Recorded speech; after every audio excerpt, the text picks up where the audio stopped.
There are a few experts in our industry that I listen to every time I have an opportunity, and one of them happens to be Peter Kujawa from Service Leadership. Peter was on the Business of Tech podcast a few weeks ago talking about their annual service leadership report that is 300 pages or so of light reading that talks about all things finance and trends in the MSP industry, specifically as it relates to some of their benchmark financial data. He was talking about a number of different pieces with their latest report.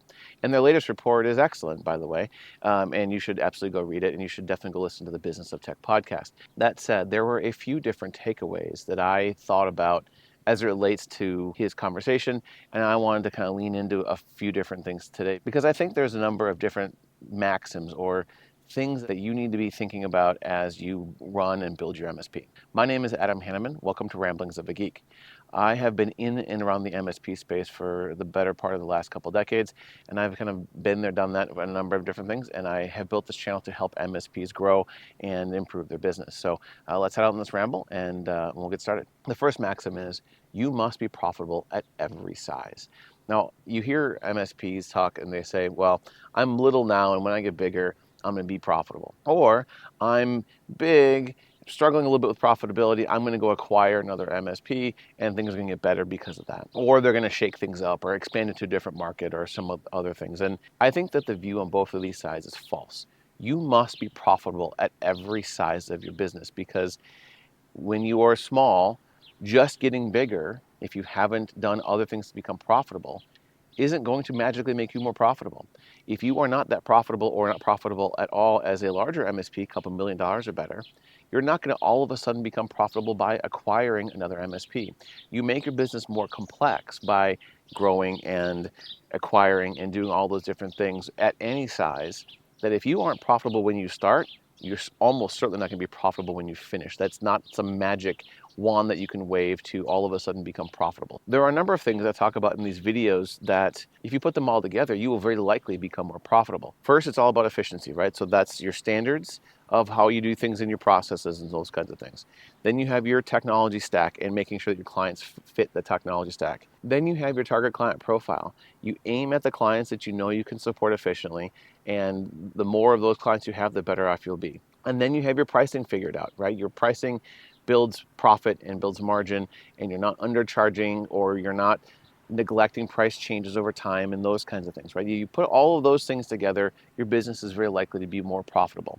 It's far easier to do that and get that in alignment when you are small than it is when you get larger. And because when you get larger, you have to move a much larger ship, and that's much more difficult. And if you are a larger MSP already and you don't have those things dialed in, acquiring another MSP, especially if they have their own set of issues, is almost certainly going to make you take a step back. Yes, you are a larger MSP, but if you aren't efficient and highly profitable to start, you're not going to all of a sudden become more efficient and more highly profitable when you acquire. The core of all of this is you must be profitable at every stage of your business, from when you're very small to when you're very large. Maxim number 2 is that you must generate good gross margin on all of your lines of business. That is critically important for your company.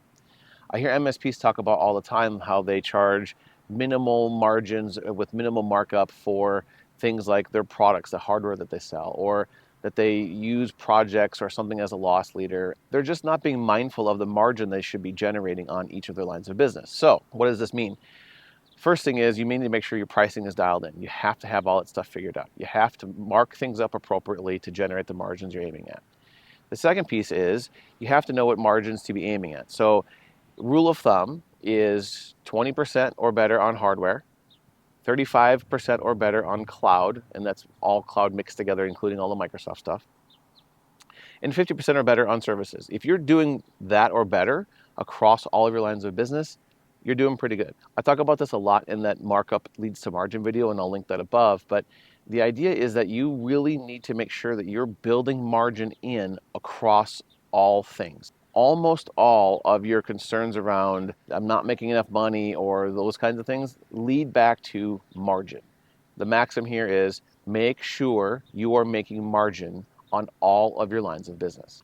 Maxim number 3, happy clients are profitable clients. What makes a happy client, you might ask? Well, first, You have to provide good support, right? That's just part of it. The second is you need to help them grow their business and be part of their organization. When they feel like you are there to help them grow, they are more likely to trust you and be happier with you. How do you check into that? How do you understand where they are? There's a couple different things. The first thing is doing some sort of a CSAT on each of your tickets. I think that's a really important metric. Now, here's the deal. CSATs don't tell you anywhere near the full picture.